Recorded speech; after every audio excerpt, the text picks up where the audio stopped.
RD. Sharma solution देख रहे हैं। क्लास 12th है ये, chapter 17 MCQ multiple choice questions. इसमें इंक्रीजिंग और डिक्रीजिंग फंक्शंस के बारे में हम बात कर रहे हैं। यहाँ पर है function f(x) = cos x - 2 λx is monotonically decreasing. इसका मतलब क्या हुआ कि भाई ये डिक्रीज कर रहा है। अब हम जानते हैं जो f' होता है, अगर ये ग्रेटर देन 0 है तो ये इंक्रीजिंग होता है, लेस देन 0 में ये डिक्रीजिंग होता है। तो इसका डिफरेंशिएशन कर देते हैं, सीधा f' निकालिए। cos x का होता है -sin x -2 लैम्डा, क्योंकि इसमें x है ये हट जाएगा। ये f' जो होगा वो आपका मोनोटोनिकली डिक्रीजिंग मतलब लेस देन 0 होना चाहिए। हम माइनस से ज़्यादा खुश तो रहते नहीं हैं, माइनस बाहर लेते हैं, -sin x + 2 लैम्डा हो गया लेस देन 0। दोनों साइड -1 से मल्टीप्लाई कर दीजिए। इससे क्या होगा कि भाई ये माइनस भी हट जाएगा और ये इनइक्वालिटी भी चेंज हो जाएगी। नेगेटिव से मल्टीप्लाई करते ही इनइक्वालिटी चेंज हो जाती है। तो इनइक्वालिटी चेंज हो गई, यहाँ पर 0 रहा, ये आपका sin x + 2 लैम्डा हो गया। तो 2 लैम्डा क्या होगा, ग्रेटर देन -sin x। मैं इसको यहाँ ले गया। अगेन मैं माइनस से खुश नहीं हूँ, -1 से फिर मल्टीप्लाई कर दीजिए। ये आप इसी पे कर सकते हैं, लेकिन माइनस से थोड़ा सा कन्फ्यूजन हो जाता है, इसलिए पॉजिटिव करके चले तो ज़्यादा बेहतर है। तो क्या है, -2 लैम्डा इस जगह पर आ गया, लेस देन sin x आ गया, है ना। -2 lambda is less than sin x। अब sin x जो है वो वेरी करता है आपके -1 और 1 के बीच। अगर मैं आपको ये भुला दूं और केवल लिखूं x इज लेस देन या y is less than sin x लिख दूं, इसका मतलब क्या है, लेस देन sin x का मतलब क्या होता है कि भाई इसकी जो मिनिमम वैल्यू है उससे भी कम है। sin x की मिनिमम वैल्यू होती है -1, तो -2 लैम्डा इज लेस देन -1। ये रख दिया मैंने। अगेन माइनस आ गया तो -1 से मल्टीप्लाई कर दीजिए बोथ साइड्स। तो इससे क्या होगा, ये इनइक्वालिटी साइन चेंज हो जाएगी, ये 2 लैम्डा हो जाएगा, ये 1 हो जाएगा। तो लैम्डा ग्रेटर देन हाफ, ये जो उत्तर है लैम्डा ग्रेटर देन हाफ, ये इसका उत्तर हो जाएगा। अब आप देखिए बिल्कुल वैसे ही सॉल्व किया है, बस मैंने कोशिश ये की है कि माइनस से पार पा लें, क्योंकि वहीं कंफ्यूजन शुरू हो जाता है। इनइक्वालिटी जहां आती है, माइनस जहां आता है वहां पर कंफ्यूजन हो जाता है। इसलिए बेटर ये है कि माइनस को अवॉइड करें और जैसे मैंने बताया वैसे आप सॉल्व करें। In the interval 1 to 2 function this is. पहली चीज तो ये समझ लीजिए कि ये बात कर रहे हैं 1 और 2 की। तो ये 1 है, ये 2 है, यहां की बात हो रही है साहब, इसके बीच की, ठीक है। तो अब देखिए x किसके बीच में है, 1 और 2 के बीच में। मतलब इसका मतलब क्या हुआ कि x 1 से बड़ा है और x 2 से छोटा है, यानी x इज ग्रेटर देन 1 और x इज लेस देन 2। यही तो मैंने बताया आपको। इसको इधर ले आ लीजिए, x - 1 इज ग्रेटर देन 0, यहां पर ले जा लीजिए, x - 2 इज लेस देन 0। यहीं से निकाला। अभी तो हम क्वेश्चन पे गए ही नहीं, केवल हमने इंटरवल से निकाल ली कि ये दो चीज हमारे पास आ गई। ओके, अब आप जानते हैं मॉड x का मतलब क्या होता है। ये पॉजिटिव x होगा अगर x ग्रेटर देन 0 है, और मॉड x -x होगा यदि x लेस देन 0 है। ये तो इसका डेफिनेशन होती है ना। अब आप आइए मॉड x - 1। मॉड x - 1 क्या होगा, देखिए x - 1 तो पॉजिटिव है क्योंकि ग्रेटर देन 0 है, तो ये आपका x - 1 आएगा। क्यों, क्योंकि x - 1 ग्रेटर देन 0 है। मॉड x - 2 पे आ जाइए, ये क्या दे रहा है आपको, लेस देन 0 है। मैंने बताया लेस देन 0 पे क्या होता है, नेगेटिव आता है। तो -x - 2 आ गया। क्यों, क्योंकि x - 2 लेस देन 0 है। तो इन दोनों की जगह यहां पर और यहां पर, मतलब ये और ये तब्दील करेंगे आप इससे और इससे, यानी ये जो फंक्शन बना फाइनल वो क्या बना, 2 × ये x - 1 हो गया, यहां पर 3 है और इसकी जगह माइनस ये माइनस यहाँ ले लेता हूँ, x - 2, ठीक है जी। तो ये 2x - 2, ये माइनस इधर है ना, तो ये -3 मान लीजिए, -3x + 6, ऐसे कुछ बन रहा है ये। तो फाइनल क्या बनता है ये आपका, 2x - 3x, 2x - 3x यानी कि -x और 6 - 2 यानी कि 4 - x बन रहा है। तो 4 - x। अब साहब इसका डिफरेंशिएशन कर लिया जाए, क्योंकि हमको तो इंक्रीजिंग डिक्रीजिंग बताना है कि नहीं। तो f' निकाल लेते हैं। f' में देखिए ये तो खैर 0 हो जाएगा, ये केवल -1 आएगा। अब -1 तो किसी भी कीमत पे अगर यहाँ पर मैं -1 कर दूं तो आप तो आराम से बता देंगे यार -1 तो लेस देन 0 होता है। तो -1 लेस देन 0 है। अगर x 1 और 2 के बीच में है, जो कि हमने यहाँ से शुरुआत की, -1 लेस देन 0 है। इसका मतलब ये किसी भी कीमत पर लेस देन इक्वल टू 0 नहीं है, केवल लेस देन 0 है। इसका मतलब ये केवल डिक्रीजिंग नहीं है, ये मोनोटोनिकली डिक्रीजिंग है। याद रखिए, जब f' लेस देन 0 होता है तो ये डिक्रीजिंग होता है, ग्रेटर देन 0 होगा तो ये इंक्रीजिंग होता है। तो इसको करना कैसे है वो आपके समक्ष है, इसको इसी तरीके से करिएगा। मैंने कुछ और चीजें इसमें जोड़ी हैं अपनी तरफ से आपको समझाने के लिए, वो अगर आप यहाँ पर दर्ज कर देंगे तो आपके लिए एक बहुत बढ़िया सोल्यूशन निकल के आएगा। तो function f(x) = x³ - 27x + 5 is monotonically increasing when. खुद बता दिया इन्होंने कि इंक्रीजिंग है ना। अभी हमारे पास कुछ कॉन्सेप्ट तो है नहीं, तो हम सीधा इसको डिफरेंशिएट कर देंगे। पहला काम हमारा होता है f'(x) निकाल देते हैं। 3x² डिफरेंशिएशन तो आप कर लेंगे, -27 है ना। 3 बाहर ले लीजिए, ये x² माइनस ये 9 आ जाएगा, 9 3 27 होता है। आप चाहे तो इसको थोड़ा सा और बढ़ा दीजिए, एक्स स्क्वायर माइनस 3 स्क्वायर लिख दीजिए। तो ए स्क्वायर माइनस बी स्क्वायर का फॉर्मूला क्या होता है, ए माइनस बी ए प्लस बी, यानी कि x minus 3 x plus 2 x plus 3, ये हो गया। अब इन्होंने कहा ये इंक्रीजिंग है। इंक्रीजिंग का मतलब क्या है कि ये ग्रेटर देन 0 है ना। 3 into x minus 3 into x plus 3 is greater than 0। अब 3 तो ग्रेटर देन 0 है ही ऑलरेडी, तो x माइनस 3 और x प्लस 3 ग्रेटर देन 0 है। x माइनस 3 क्या है, ये 0 कब होगा, पहले x बराबर 3 पे, ये कब 0 होगा, x बराबर माइनस 3 पे। आ जाइए नंबर लाइन पे, ये आपका 3 है, ये माइनस 3 है, ये 0 है। अब अगर हमारे पास a into be greater than 0 होता है, तो मैंने आपको बताया था कि ये हमेशा ये वाला मतलब 3 के पहले और माइनस 3 के बाद में, यानी कि जो भी आपको इंटरवल दिया है इसके पहले और इसके बाद में यूज करते। अगर ये लेस देन 0 होता तो हम 3 और माइनस 3 को इंटरवल मानते, जो कि यहाँ पर है भी नहीं। लेकिन हमारे पास क्या है कि 3 से पहले, यानी कि 3 से माइनस इनफाइनाइट तक, यहाँ पर माइनस इनफाइनाइट ले लो आप, और माइनस 3 से सॉरी ये गलत हो गया जी, माइनस 3 यहाँ है प्लस 3 यहाँ, ये थोड़ा सा मैंने चेंज किया है। तो माइनस 3 से लेकर माइनस इन्फिनिटी से लेकर माइनस 3 हो गया, और 3 से लेकर इनफाइनाइट हो गया। या इसको ऐसे कह सकते हो आप, ये x लेस देन माइनस 3 है, ये x ग्रेटर देन 3 है, ये इसका सोल्यूशन है। जब हम इसको सोल्यूशन निकालते हैं तो ये क्या चीज़ है, x less than minus 3, x greater then 3। अगर मैं इसका मॉड्यूलस कर दूं तो क्या होगा, अगर मॉड्यूलस कर दूं तो जैसे मॉड्यूलस करेंगे क्या होगा, इसका x ग्रेटर देन 3 हो जाएगा। यहाँ पर तो मॉड्यूलस कर कोई सवाल ही नहीं है, क्योंकि पॉजिटिव ही है, तो x ग्रेटर देन 3 हो जाएगा। तो फाइनली क्या है, अगर मॉड्यूलस आप लेते हैं तो मॉड्यूलस x ग्रेटर देन 3 है। ध्यान रखिएगा, मॉड्यूलस का मतलब ये है कि मॉड्यूलस x जो होता है वो x होगा x ग्रेटर देन 0 पे, माइनस x होगा x लेस देन 0 पे। तो मॉड्यूलस करते हैं, क्योंकि नेगेटिव है इसलिए साइन इसमें हमने चेंज कर दिया। यहाँ पर हमारा वैसे के वैसे था, तो मॉड x दोनों ही केस में आपका ग्रेटर देन 3 आ रहा है, मॉड x आ रहा है, x नहीं। तो मॉड x ग्रेटर देन 3, ये एक ही बात आपकी है कि x ग्रेटर देन 3 है और x लेस देन माइनस 3, एक ही बात है। तो क्योंकि हमको यहां से मिलान करना है, इसलिए हमने ये कॉन्सेप्ट आपको बताया। तो आंसर क्या हो गया इसका, मॉड x ग्रेटर देन 3, ये वाला इसका ऑप्शन हो। तो किस तरीके से इसको सॉल्व करेंगे, कुछ चीजें मैंने अपनी जोड़ी है वो आप इसमें दर्ज कीजिएगा, नंबर लाइन लीजिएगा, नंबर लाइन से ज्यादा बेहतर रहेगा। Function f(x) equals to 2x³ minus 9x² plus 12x plus 29 is monotonically decreasing. Same चीज डिक्रीज कराना है, इसको फटाफट कर लेते हैं। इसको f' निकालिए सबसे पहले आप, क्या आएगा ये आपका आ गया 6x² माइनस 18x और प्लस 12। ओके, इसे 6 बाहर ले लेते हैं क्योंकि 6 दिख रहा है common. x² minus 3x plus 2 आ गया, x² माइनस 3x प्लस 2, ये बनेगा x² minus x minus 2x plus 3, यानी x माइनस 1 ना, ये 2 है ना, ये 2 है, तो माइनस 2x माइनस 1, यानी x minus 1 into x minus 2 आ गया। बस अब ये तो बहुत शानदार हो गया अपने लिए, क्योंकि हमारे पास आ गया 6 x minus 1 into x minus 2।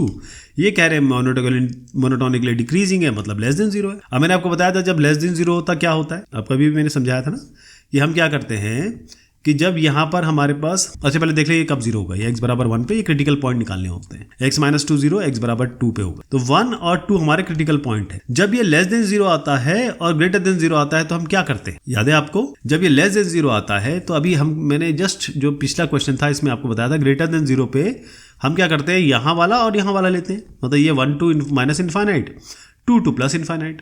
लेकिन जैसे ये आपका ग्रेटर देन 0 लेस देन 0 आता है, ग्रेटर देन 0 पे बताया था मैंने आप, अब लेस देन 0 पे क्या होता है, लेस देन 0 पे जस्ट इसका उल्टा हो जाएगा। लेस देन 0 पे हम इन दोनों के बीच का ले लेते हैं, यानी क्या आ गया, x किसके बीच में आ गया, 1 और 2 के बीच में, मतलब इसके दरमियान, राइट।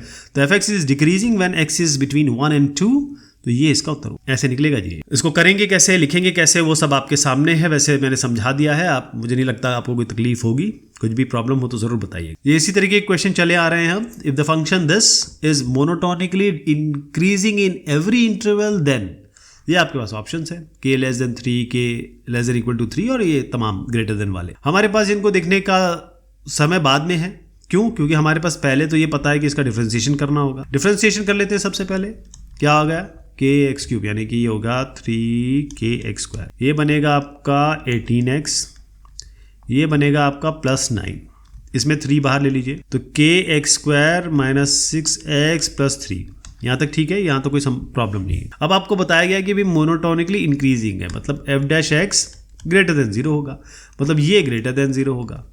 3 तो ऑलरेडी आप ग्रेटर देन 0 मान ही रहे हैं, 3 तो पॉजिटिव वैल्यू है, इसका मतलब kx² minus 6x plus 3 greater than 0 होगा, है ना। अब हम क्या करें, देखिए क्योंकि यहाँ पर वैल्यू ही नहीं दी गई है तो क्या कर सकते हैं। हाँ? अब इसमें कुछ चीजें ऐसी आती हैं जो हमें अपने आप समझनी पड़ेगी। क्यों? क्योंकि अगर आपके पास ax² plus bx plus c, इसको इसी से मैच करा रहा हूं, अगर ये क्वाड्रेटिक इक्वेशन ग्रेटर देन 0 है, इसका मतलब ये है कि a ग्रेटर देन 0 अगर है, ये तभी हो सकता है जब a ग्रेटर देन 0 है और साथ में जो डिस्क्रिमिनेंट है, डिस्क्रिमिनेंट क्या होता है, b² माइनस 4ac, ये लेस देन 0। दो चीजें हैं इसमें, नया कॉन्सेप्ट मैंने जोड़ा है जो कि आपके दिमाग में बैठ जाना चाहिए कि अगर कोई भी क्वाड्रेटिक इक्वेशन ग्रेटर देन 0 है, इसका मतलब ये जो चीज है पहली वाली, मतलब इससे अगर कंपेयर करें तो ये a बन रहा है, तो ये जो a है ग्रेटर देन 0 होना चाहिए और जो इसका डिटर्मिनेंट है b² माइनस 4ac वो लेस देन 0 होना चाहिए। तो k ग्रेटर देन 0 तो एक चीज आ गई अपने पास, इसको बाद में देखेंगे। यहां पर आइए डिस्क्रिमिनेंट, डिस्क्रिमिनेंट क्या होगा, b² माइनस 4ac।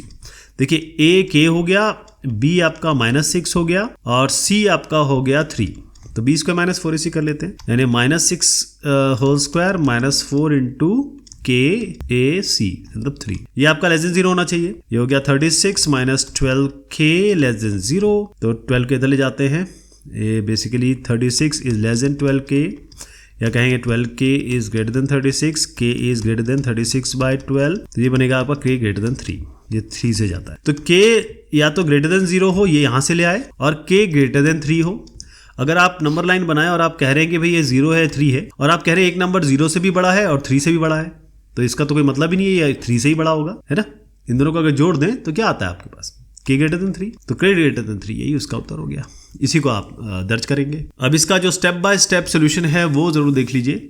जो मैंने आपको बताया वो इस तरीके से जरूर लिखना है आपको। ये जो कॉन्सेप्ट है उसी से सॉल्व हो पाएगा, अदरवाइज नहीं हो पाएगा। ये सवाल बड़ा ट्रिकी है, ये जिनको पता होगा वही कर पाएंगे, और मैंने आपको बता दिया है तो अब आप जान गए हैं। अब आप इस तरीके के सवाल आराम से सॉल्व कर सकते हैं। fx है ये, थोड़ा सा इसमें डिफरेंशिएशन ज़्यादा लगेगा, लेकिन कोई बात नहीं, आप आराम से समझ जाएंगे। पहली चीज़ ये है कि आपको ये बताया गया है कि मोनोटोनिकली इंक्रीजिंग है, तो मोनोटोनिकली इंक्रीजिंग का पहला हमारा काम होता है f'(x). तो पहला डिफरेंशिएशन वाला काम है, 2x का 2 हो जाएगा, tan इनवर्स x का होता है 1/1 प्लस x², ये भी आप जानते हैं। log का होगा log का 1/ जो भी कंटेंट है अंदर x प्लस √x² प्लस 1। अब इसका दोबारा कर लेते हैं, x का होगा 1 प्लस इसका हो जाएगा, अब मैं इसका कर रहा हूँ 1/2 √x² प्लस 1, और x² प्लस 1 का क्या होगा, ये अंदर वाले का भी करना पड़ेगा, तो 2x आएगा। तो फाइनली जब इसको रीअरेंज आप करोगे, इसको पूरा रीअरेंजमेंट करना पड़ेगा, मैं आपको बता देता हूँ। इसको डायरेक्ट लिख रहा हूँ मैं, वैसे आपको मैं इसका रेफरेंस दूंगा, बट क्योंकि मैंने कहा इसमें थोड़ा टाइम लगेगा, और डिफरेंशिएशन में टाइम अब मैं नहीं देना चाहता, क्योंकि डिफरेंशिएशन हमने बहुत लंबे समय के लिए किया है। तो मैं इसको डायरेक्ट लिख देता हूँ, 1 plus 2x² minus √x² plus 1/1 plus x², ये चीज आ जाएगी आपकी। ये करेंगे ना इसको सॉल्व, तो ये आ जाएगी। अब इसको कहा गया है कि भाई ये ग्रेटर देन 0 है। ये ग्रेटर देन 0 है का मतलब क्या है, देखिए 1 प्लस x² तो हमेशा ग्रेटर देन 0 होगा। कोई भी x ले, अगर ये नेगेटिव हो या पॉजिटिव हो, इसका स्क्वायर करेंगे तो हमेशा ये पॉजिटिव ही रहेगा, तो इसको तो भूल जाइए। इसका मतलब 1 plus 2x² minus √x² plus 1 greater than 0 होना चाहिए। तो 1 प्लस 2x² क्या होगा, इसको इधर में ले जा रहा हूँ, ग्रेटर देन √x² प्लस 1, ये हो गया ना, ठीक है जी। दोनों साइड स्क्वायर कर दीजिए, 1 प्लस 2x² का whole square greater than x² plus 1, इसको स्क्वायर कर दीजिए। ये क्या बनेगा, a² प्लस b², 4x की power 4 plus 2 to 4x² greater than x² plus 1। सबको इधर ले आइए, तो x² ये जाएगा तो 3x² बनेगा, 1 तो यहाँ से हटा ही दीजिए, तो ये बनेगा 4x की पावर 4, ये वाला हो गया, और ये इधर आएगा तो 4x² माइनस x² हो जाएगा 3x² ग्रेटर देन 0, है ना। अब ये क्या हो गया, 4x की power 4 plus 3x² greater than 0। मैंने आपको बताया था कोई भी x हो जिसकी इवन पावर हो, ये हमेशा पॉजिटिव हो। जैसे शुरुआत में मैंने आपको बताया कि ये क्यों पॉजिटिव है, क्योंकि x² पॉजिटिव है, x² में 1 जोड़ रहे हो और तो और पॉजिटिव हो जाएगा। ये यहाँ पर x की पावर 4 है, ये पॉजिटिव रहेगा, यहाँ x² है, ये भी पॉजिटिव रहेगा, तो ये पॉजिटिव हो गया ग्रेटर देन 0। इसका मतलब ये पूरा का पूरा जो होगा ये ग्रेटर देन 0 आ गया, है ना। ये ग्रेटर देन 0 आ गया ना, तो x में आप कुछ भी रखते रहो, x में कोई भी वैल्यू रखते रहो, ये हमेशा मोनोटोनिकली इंक्रीजिंग रहेगा। तो इसका उत्तर क्या होगा, x belongs to r। x में कुछ भी डालो आप, कोई भी रियल नंबर डालो। रियल नंबर होता है रियल नंबर लाइन में कोई भी नंबर, जैसे 0.1 माइनस यहाँ पर -2, 0.1 यहाँ लिखा है तो माइनस मुझे यहाँ करना पड़ेगा, -2.6, यहाँ 1/8, जो भी नंबर ले लो आप, जो भी एग्जिस्ट करते हैं वो सारे नंबर आप रियल नंबर में आते हैं। नंबर लाइन में जो नंबर रिप्रेजेंट हो सकते हैं वो नंबर लाइन में आते हैं। तो ये इससे क्लियर हो गया कि भाई ये भी पॉजिटिव, ये पूरा पॉजिटिव, तो ग्रेटर देन 0 हो गया। तो x में कुछ भी डालते रहो हमेशा पॉजिटिव ही आएगा। ये क्लियर? डिफरेंशिएशन आप खुद करेंगे, ये वाला जो है ना थोड़ा टाइम लगेगा इसमें, मतलब बहुत ज्यादा टाइम नहीं लगेगा लेकिन थोड़ा लगेगा। तो ये पार्ट तो आप खुद करेंगे यहाँ से यहाँ तक। हाँ, डिफरेंशिएशन बहुत आसान है, बाकी चीज मैंने आपको समझा दी है ना, इसलिए x बिलोंग्स टू r इसका उत्तर। ये नेक्स्ट क्वेश्चन जो है इसमें मोनोटोनिकली इंक्रीजिंग होगा कब? तो इसका उत्तर जो है वो लाने से पहले मैं अलग अलग केसेस बताऊंगा आपको। देखिए ये है x या x-1, ठीक है। अब आप नंबर लाइन पे आइए, पहले यहां से शुरू करते हैं। आपके पास क्या क्या केस बन रहे हैं, पहले तो ये देखिए कि ये 0 कब बनेगा, ये x 0 पे बनेगा, ये 0 कब बनेगा, x बराबर 1 पे। तो हमारे क्रिटिकल पॉइंट कौन कौन से हैं जी, एक 0 है, एक 1 है, तो ये 0 और ये 1, तो 3 केसेस बनेंगे इसमें। कैसे? जब x की वैल्यू 0 से कम हो, जब x की वैल्यू 0 और 1 के बीच में हो, और जब x की वैल्यू 1 से ऊपर हो। 3 केसेस बनेंगे आपके। ओके, तो पहले मैं केस 1 लेके चलता हूं। केस 1 हमारा ये हुआ कि जब x लेस देन 0 हो, जब x लेस देन 0 होगा, तो मैंने आपको बताया था कि लेस देन 0 है तो बाय डिफॉल्ट डेफिनेशन क्या होती है मॉड x की, ये होता है नेगेटिव x जब x लेस देन 0। ये मैं आपको कई मर्तबा बता चुका हूं। और मॉड x-1 क्या होगा, ये मॉड x1-1, क्योंकि x लेस देन 0 है तो ये इसको आप भूल जाइए, क्योंकि इसमें नेगेटिव ही माइनस ही कर रहे हो आप, तो और लेफ्ट की तरफ जाएगा ये, तो इसका मतलब माइनस x-1 आएगा। आप समझ रहे हैं मैं क्या कह रहा हूं? मॉड x-1 यदि x लेस देन 0 है, x लेस देन 0 पे आप गए और आप कह रहे हैं कि भाई ये जो पूरा ये -1 को छोड़ दो आप, मॉड x क्योंकि x लेस देन 0 है तो आप इधर तो आ ही गए, इसमें -1 और कर रहे हो तो और इधर आ गए आप, तो माइनस ही रहेगा ये, -x-1। अब आप आओ केस 2 पे, क्योंकि मैं तीनों साथ ही बताऊंगा आपको ताकि आपको बिल्कुल क्लियर रहे कि हम करने क्या जा रहे हैं। मैं पूरा सॉल्व कर दूं फिर केस 2 पे आऊं तो आपको उतना कंपैरिजन नहीं दिखाई देगा। अब 0 और 1 के बीच में हो आप, 0 और 1 के बीच में मतलब आप पॉजिटिव साइड चले गए। पॉजिटिव साइड जाते ही आप देखेंगे मॉड x जो होगा वो पॉजिटिव x हो जाएगा, ये तो आप क्लियर आपको हो ही रहा है। लेकिन अभी भी आप -1 कर रहे हो उसमें, इस वाले में, तो जब 1 कर दिया और आप यहां कह रहे हैं कि हम x किसके बीच में है, क्योंकि मैंने आपको बताया अब हम x 0 और 1 के बीच में है। पहला केस ये है, दूसरा केस ये है, तीसरा केस ये है। दूसरे केस में हम 0 और 1 के बीच में है। 0 और 1 के बीच में x तो सीधी बात है पॉजिटिव हो गया, इसमें कुछ दिक्कत नहीं कि पॉजिटिव। लेकिन हम देख रहे हैं 0 और 1 के बीच में है और 1 हम x में -1 भी कर रहे हैं, तो अगर हम हाईएस्ट वैल्यू भी लेंगे तो इसमें -1 ही हो रहा है, तो यहां पर इसके इसी तरफ चला जाएगा ये। और अगर आप कहीं यहां पर हो रहे हैं बीच में इस जगह पे, तो -1 करते तो आप नेगेटिव में पहुंच जाएंगे, तो नेगेटिव में जाने की पूरी संभावना है, तो इसको हम -x-1 करेंगे। यहां तक क्लियर हो गया। अब आप 1 के आगे जा रहे हैं तो यहां तो कोई दिक्कत ही नहीं है, मॉड x तो वैसे ही यहां 0 से 1 के बीच में पॉजिटिव हो गया था, तो मॉड x तो पॉजिटिव रहेगा क्योंकि 1 के ऊपर और पॉजिटिव हो जाएगा ये। लेकिन 1 के ऊपर आप गए और फिर आपने x-1 किया तो आप यहीं कहीं आए, तो अभी भी आप पॉजिटिव हैं। इसका मतलब अब मॉड x-1 ये नेगेटिव ना होके ये आपका हो जाएगा पॉजिटिव x-1। अब समझ में आ गया आपको कि ये 3 केसेस में, पहला केसेस है x लेस देन 0, दूसरा x 0 और 1 के बीच में, तीसरा है x इज ग्रेटर देन 1, ये इसके ऊपर की बात हो रही है। तो 3 केसेस बन गए आपके। अब आपको क्या करना है, बस इसकी जगह लगा दो आप जो लगाना है। fx क्या है, मॉड x की जगह क्या रखोगे आप, -x। मॉड x-1 की जगह क्या रखोगे आप, -x-1, तो प्लस कर देता हूं, राइट। तो यहां पर क्या आएगा आपका, ये x कैंसल, -1 आ गया। अब आप इसका डिफरेंशिएशन कर दीजिए, इसका f(x) का f'(x) करते ही क्या हो जाएगा, 0 हो जाएगा। f'(x) 0 का मतलब ये है, अब तीनों को देख लेते हैं पहले। ये f'(x) 0 है तो हम इसको मान के चलते हैं कि भाई ग्रेटर देन इक्वल टू 0 है, इसका मतलब यहां पर ही हमें इंक्रीजिंग मिल रहा है। अब आइए आप दूसरे वाले पे, यहां पर क्या होगा, fx, मॉड x की जगह क्या रखने वाले हो आप, x। ये मॉड x-1 की जगह क्या रखने वाले हो आप, -x-1, यानी कि माइनस माइनस प्लस हो गया x-1। तो ये क्या बनेगा, 2x-1। इसका डिफरेंशिएशन कर देते हैं। 2x-1 का डिफरेंशिएशन क्या होगा, 2, ये ग्रेटर देन 0 है, ये भी ग्रेटर देन 0 आ गया, मतलब f'(x) यहाँ भी ग्रेटर देन 0 आ गया। तीसरे पे आ जाते हैं। तीसरे पे क्या होगा साहब, fx लिख लेते हैं। आपने मॉड x की जगह x लिख दिया, मॉड x-1 की जगह x-1 रख दिया, तो -x+1 हो गया ये, मतलब ये दोनों कैंसिल हो गया, 1 आया fx। तो f'(x) क्या हो गया, इसका डिफरेंशिएशन कर दीजिए, 0 होता है इसका डिफरेंशिएशन। अगेन इससे और इससे दोनों से ही पता चल रहा है कि भाई ये, और इस तीनों को मिला लूँ तो f'(x) ग्रेटर देन 0 मैंने यहाँ से लिया, यहाँ बराबर भी आ रहा है आपका, 0 0 बराबर आ रहा है, इसमें आया 0 बराबर 0, तो ग्रेटर देन इक्वल टू 0 कर देता हूँ। जैसे ही ग्रेटर देन 0 हो गया, इसका मतलब ये जो फंक्शन है ये मोनोटोनिकली इंक्रीजिंग है। कब, x लेस देन 0 पे तो देख लिया आपने इंक्रीजिंग है ना। x ग्रेटर देन 1 पे, x ग्रेटर देन 1 पे क्या है, monotonically increasing. Again x less than 1 पे क्या है, x लेस देन 1 पे क्या हो रहा है, x लेस देन 1 पे यहाँ पर फिर अगेन मोनोटोनिकली इंक्रीजिंग आ रहा है। x 0 और 1 के बीच में भी यहाँ पर मोनोटोनिकली इंक्रीजिंग आ रहा है। देखिए साहब, ये जो क्वेश्चन है ना, इसमें आप सारे के सारे ऑप्शंस चूज कर सकते हो, बट एक चीज क्लियर है कि अगर हम x लेस देन 0 पे ही स्टिक करें, तो यहाँ पर आपने देखा ना, ये आपका जो f डैश x है, जैसे निकाला आपका ये 0 आ गया, और ग्रेटर देन इक्वल टू 0 यही मोनोटोनिकली इंक्रीजिंग होता है। तो x लेस देन 0 पर भी हम ले आए, इसके बीच में भी 0, x और 1 के बीच में भी ले आए, ये मोनोटोनिकली इंक्रीजिंग। तो आप x को 0 1 भी कह सकते हो, x लेस देन 0 पे भी है ये, और x ग्रेटर देन 1 पे भी है। तो इसके 3 ऑप्शन आपके सही हो गए, है ना। आर डी शर्मा में ने केवल यही दिया हुआ है x लेस देन 0, लेकिन मेरे हिसाब से ये 1 2 3, क्योंकि 3 केसेस बनाए ना, तीनों ही इसके उत्तर होने चाहिए। बाकी आप खुद समझदार हैं, आप देख लीजिएगा कि इसका क्या उत्तर होगा, लेकिन मेरे हिसाब से 1 2 3 तीनों पे ही हमने इसको मोनोटोनिकली इंक्रीजिंग दिखा दी, है ना। वैसे इसका जो सही आंसर है मोनोटोनिकली इंक्रीजिंग, यहाँ पर हम तो यहाँ पर इक्वल टू 0 पे आ गए, यहाँ भी इक्वल टू 0 पे आ गए, लेकिन यहाँ पर f dash x greater than 0 proper आया है, 2 0 भी नहीं आया, 2 is not equal to 0, 2 is actually greater than 0। तो ये ऑप्शन अगर आपको एक टिक करना हो तो ये ज्यादा बेहतर होगा, जबकि आर डी शर्मा ने x लेस देन 0 किया हो। मेरे हिसाब से वैसे तो 1 2 3 इसके आंसर है, लेकिन अगर आपको एक करना हो तो आप ये वाला करेंगे तो ज्यादा बेहतर होगा, मेरा ये मानना है। बाकी आप खुद समझदार हैं। तो ये पहला केस, ये दूसरा केस और ये तीसरा केस, इन तीनों को लेंगे और फिर आंसर अपना डिसाइड करके लिखेंगे आप। नेक्स्ट है इसमें एवरी इन्वर्टिबल फंक्शन इज, इसके पहले भी हमने एक इन्वर्टिबल फंक्शन का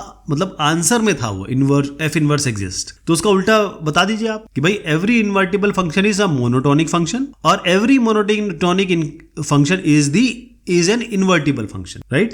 तो आप ये कह सकते हैं हर एक इन्वर्टिबल फंक्शन मोनोटोनिक फंक्शन होता है, और हर एक मोनोटोनिक, ये बिल्कुल ट्रू है, every invertible function is monotonic function. तो आप क्या करेंगे, इसका मोनोटोनिक फंक्शन इसका उत्तर लिख देंगे, ये वाला पहला वर्ड। लिखना कैसे बता देता हूं आपको, इस तरीके से लिखेंगे इसको। चलिए साहब, अब ये जो आपका सवाल बन रहा है इसको हम अगली बार देखते हैं, तब तक के लिए शुक्रिया, मेहरबानी आप सभी की।